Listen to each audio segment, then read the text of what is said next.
We are currently climbing the highest mountain in Victoria, but it didn't start up here. So I'm gonna take you back to the very start of the video and we'll meet you on top of Mount BOGONG. Here we go, the start of the track, leaving the cars and the van behind. And this is my special guest, Mr. Brodie Nitro. Brodie Nitro at your YouTube surfers. Coming in, coming out, walking up a hill, let's go. We are tackling Mount BOGONG today. We're doing the staircase, which I heard is pretty bloody gnarly.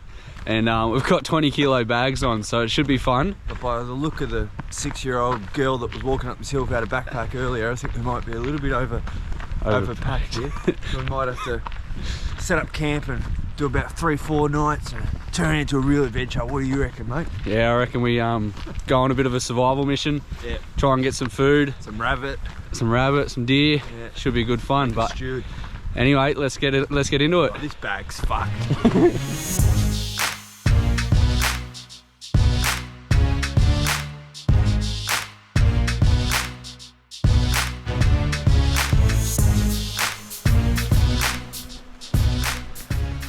So if you arrive, just so you know, you can park much closer to the start of the track, but we've just done a pre-workout workout. Our legs are smashed and we haven't even started yet.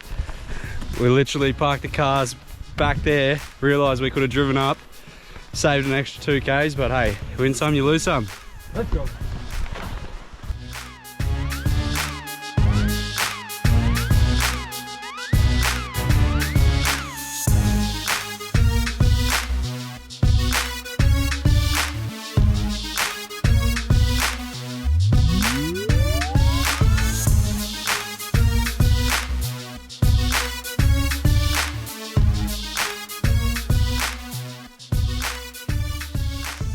So after walking for about half an hour, we've made it to the start of the staircase. That is not our car. We wish it was, but we walked. Anyway, this is the start of it. It's literally a staircase. I don't know how far up it goes or how high it is, but we'll have a little look-see. What's the date? 13th. Alright. Have to let them know what our intentions are on this mountain. Fill out the book. So if we go missing, they've got an idea of where to send the chopper. There we go, staircase. So the distance is 3.5 Ks, elevation 740 meters, difficult grade 4 walk, 1 to 3 hours. And then we've got the huts and that as well. It says 1 to 3 hours, but that's probably for people that aren't wearing a big backpack and aren't filming YouTube videos. So I reckon it'll take us 3 to 4 hours. And then we'll go down to one of the huts, pull up camp for the night, and yeah, enjoy ourselves.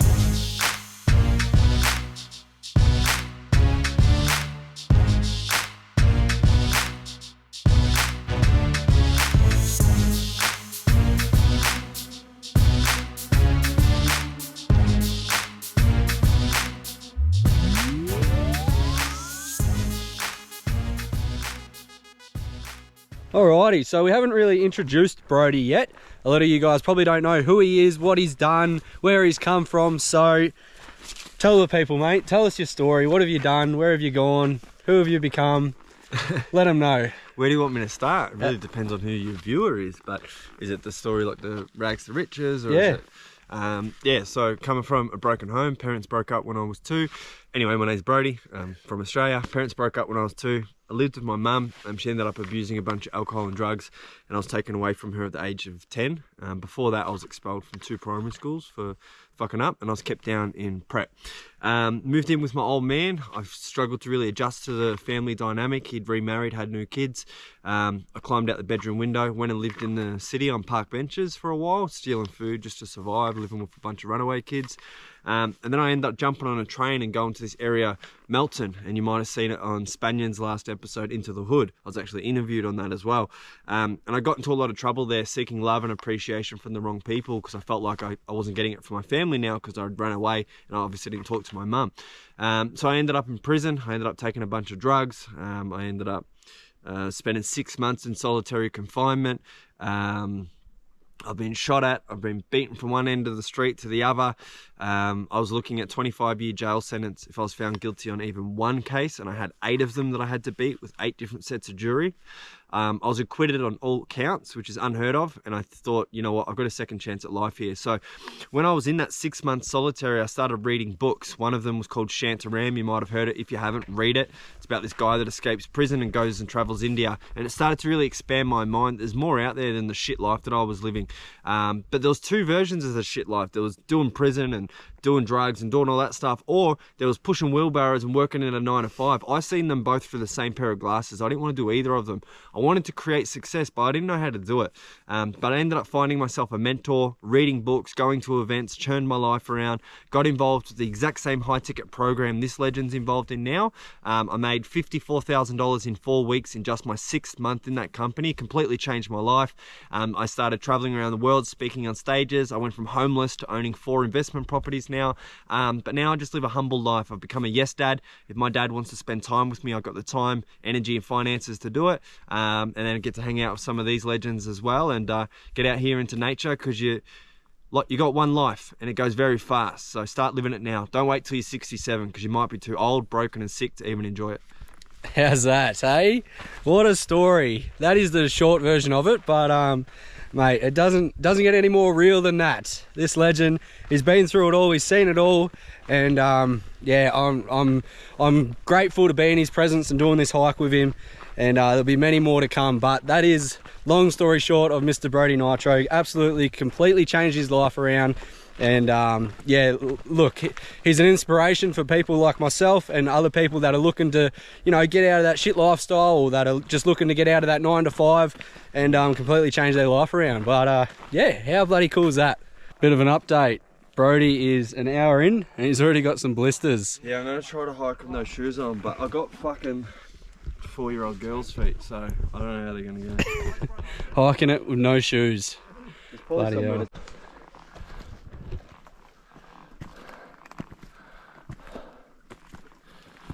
Little piece of advice for people that are going to do this hike. Just because it's cold in the morning doesn't mean it's going to be cold when you do the hike. I packed me trackies and that's all I brought. Bloody wish I brought some shorts. I've taken my shirt off. Brodie's taken his shoes off, and we're still sweating buckets. It's only 11 degrees, but it's hard work. Yeah.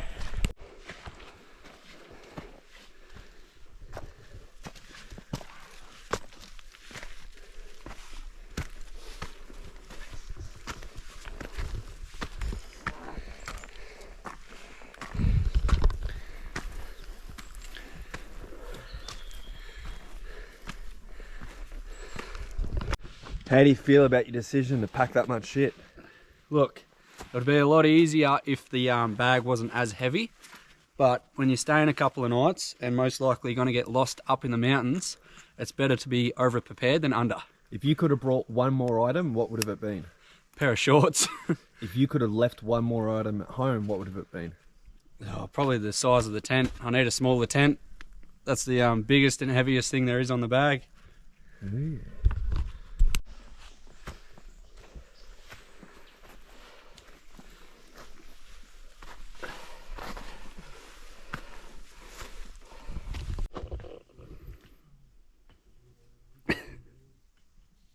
Tell us your honest thoughts right now, Mr. Brodie.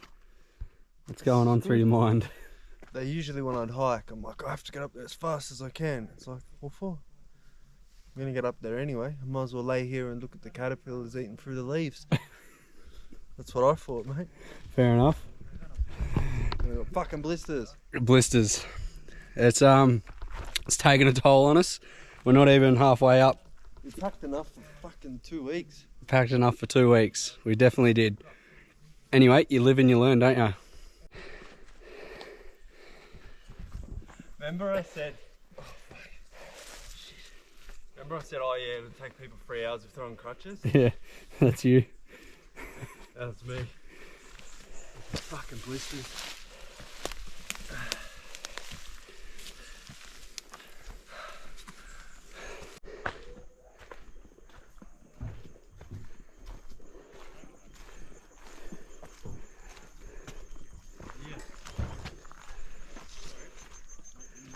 After 3 days in the bush, no food, no water, catching raw salmon out of the creek, we made it. So we've made it to the first hut, which is about halfway up to the summit. And yeah, it caught us by surprise. The bags were heavier than what we thought, and the brand new shoes didn't help him too much. Ended up walking half the track with no shoes on. Yep.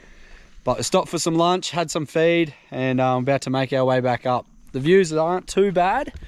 This is what we're working with. There's a toilet there, and opens up a little bit.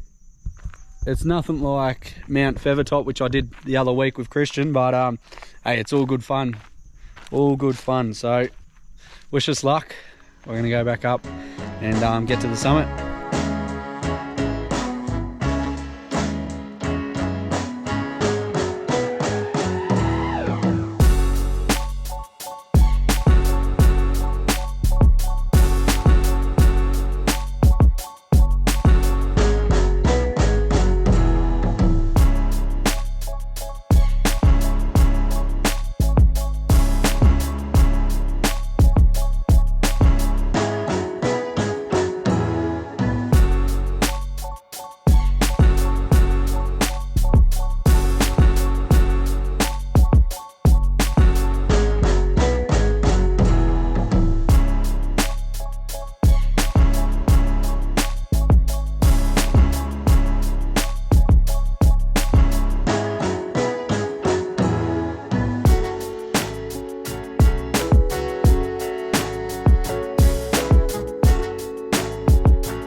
Almost at the top.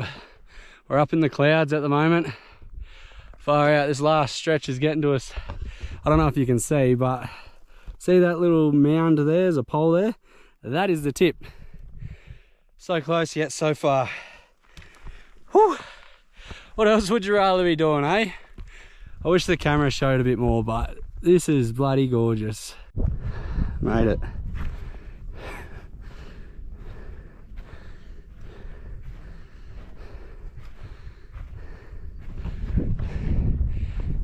So we made it to the top, and now we're on our way back down. We climbed up 1982 meters up in the air.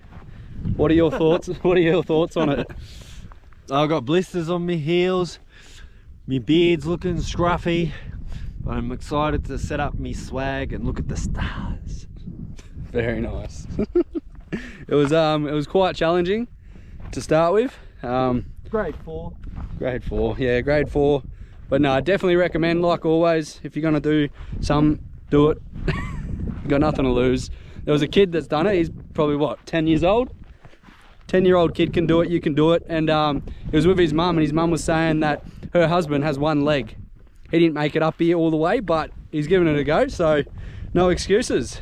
Now it's time to make our way down to Mitchell's hut, set up camp for the night, and freeze our little titties off.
So we've made it to the hut.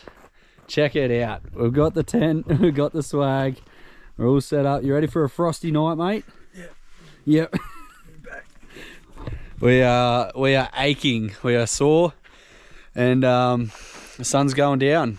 A lot of people are rocking up now, so we're lucky we got here when we did. I think we might have a fire tonight, and yeah, see how we go. But it's been a good day, good bloody day, and yeah, that's about it. See you in the morning.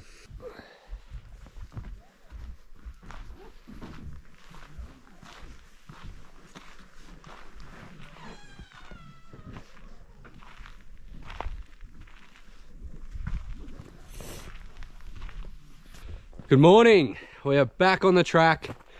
Last night it was cold. It was cold, but it wasn't too bad. I've definitely slept worse. I reckon sleeping on the ground next to the fire is probably a little bit worse. But yeah, it was all good fun. All part of the experience. Now we're making our way down to the main road to keep tracking along. Tell you what, I reckon I had too many of them fucking Cliff Bars. So long story short, Brodie bought about 10 protein bars. That's all he's been eating, and it's catching up to him. But we ran into these people last night. They were on was it like a community hike or something? Community hike, mate. Yeah, something like that. Yeah, so we ran into these guys, and long story short, they're like a bit of a community on Facebook or whatever it is. And one of them put a post out to see if anyone wanted to go on a hike, and you know, friends of friends, they all grouped up, and there would have been about 15 of them. So we pulled. This GoPro keeps cutting out, but long story short, there was heaps of people at the camp last night, got to know them all, and we had a good bloody time. Now we're on our track back down. I've got to end it here because the GoPro keeps going flat. See you in a bit.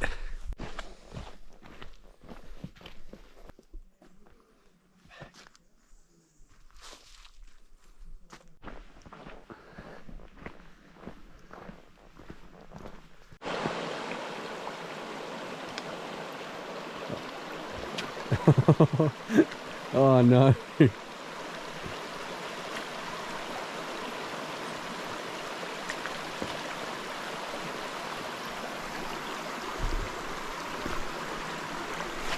Oh shit. Oh.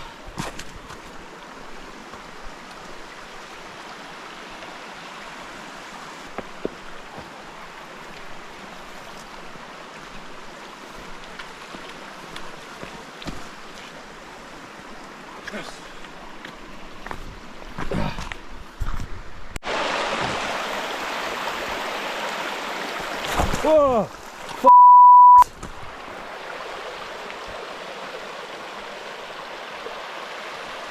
No pressure. That's the same rock I did it on. So we've made it back to the start of the staircase where we first started the video, and we walked all the way from the campgrounds. This is the start of the track. So I'll show you on this sign what we've just done. So if you can see there, this is where the cars are parked at the campground, and we've walked all the way to there. This is where the staircase is. That's where we started. And then we've gone up the mountain, up staircase, all the way up to Mount BOGONG. And then we've come across and we've gone down to Mitchell's hut. That's where we stayed.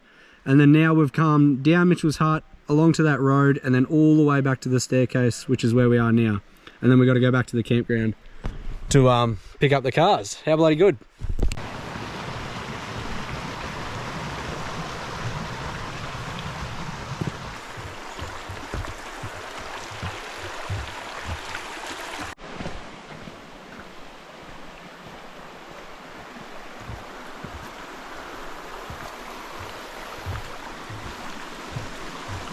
We have done it.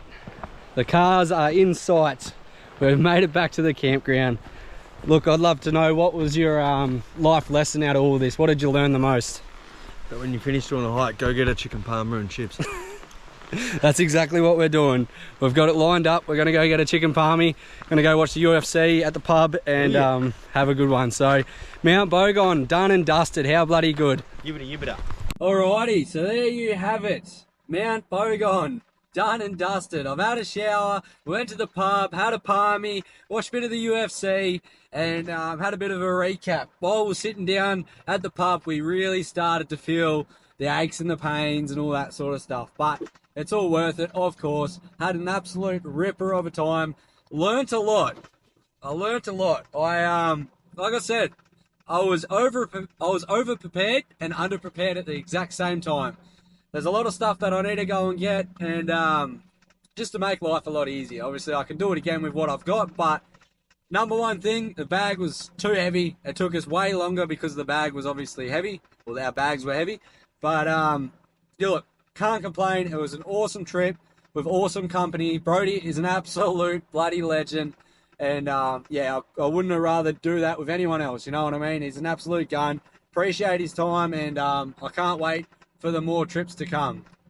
It's going to be good. We've got some pretty cool stuff in the works. Not sure when, not sure how or whatever, but more stuff's going to be coming. He's keen to get out, hike, forward drive, camp, same as me, and yeah, bloody love it. We've got no time restrictions. If you haven't already seen on Instagram, Jordan's no more amongst it. She's gone. It's just me solo tripping it. Bailey will be here and there, not as often, obviously, but yeah, life goes on, and I want to make sure I have a bloody good time. So that's it. Mount Bogon, done and dusted. Make sure if you're doing it that you pack what you just do some research, all right? I thought I knew what I was talking about. I thought I knew what I needed. Not really. Just like anything, I got no bloody clue. I just wing it. But sometimes winging it is the best bloody thing to do. Anyway, I won't continue this for too long. Hope you enjoyed the video. Make sure you jump on over, follow the social media, the Instagram, the Facebook, whatever it is, and show us some love in the comments. We'll catch you in the next one.